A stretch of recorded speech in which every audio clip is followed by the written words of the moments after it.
美国逼日本加快脚步，解放军的动作让他担心被俄乌战争绊住脚，也是时候忽悠日本力挺台独了。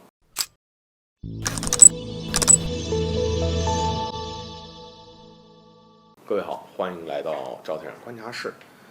美军参谋长联席会议主席米利他说呢，美国及其他国家应该帮助台湾地区来提高防御能力，而且这个速度在未来几年需要加快。这是米利在访问日本东京的时候说的话。在他看来呢，现在的台湾地区需要防空系统等武装装备也就是说从那个时候就可以从陆地瞄准船只的武器装备他说呢，他认为提高台湾地区的军事以及防御能力很重要。事实上，米利说的话明眼人心里都也清楚，之所以表达台湾地区需要更多的防空导弹和反舰导弹，不过是希望能够借助这个地区进一步的对付解放军的飞机和舰船。而如今伴随着中国在多个领域的迅速发展，美国不断在台海问题上拱火制造事端，根本目的就是想要通过挑起两岸之间的冲突以遏制甚至是打压中国的发展。而美国虽说是全球第一大国不管是地位还是影响力呢，都是世界任何一个国家就无法相比的。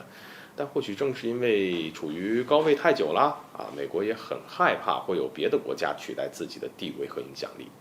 而中国对美国而言呢，就是这么一个存在。不得不承认的是，中国的发展速度太快了，以至于美国认为必须要遏制住中国的发展，才能够继续维持自己在国际上的地位和影响力。线下，米利呼吁盟友伙伴尽快要向台湾地区来提供武器装备，协助该地区加强防卫能力，还是在访问日本东京的时候表态的。而某种程度上，不排除是希望日本能够对台军售。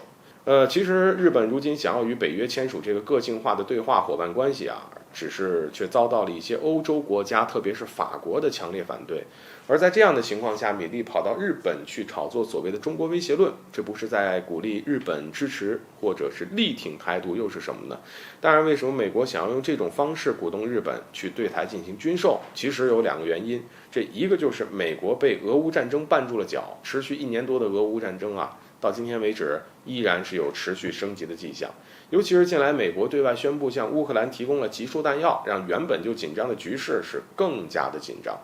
而如今俄外长拉夫罗夫已经明确地发出警告，如果发现乌克兰使用了集束弹药，那么俄罗斯方面将会同样使用集束弹药进行反击。所以别忘记这俄罗斯也是有集束弹药的，而且威力不小。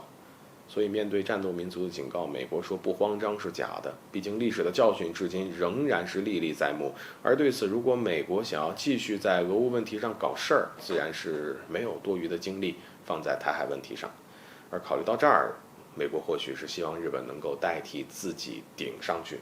而另外一个原因可能与前几天发生的一件事有关。有报道说，美国第7舰队派出了一架 P-8A 海神巡逻机过航台海，结果东部战区强势拦截，派出战斗机的数量还是几何级的。美国尽管什么也没说，但是其实拜登当局也是担心在这个时候中国强大的军事实力会让台独丧失斗志。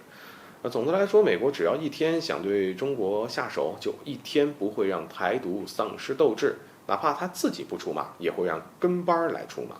好了，本期节目就到这里，欢迎点赞转发，留下你的精彩评论。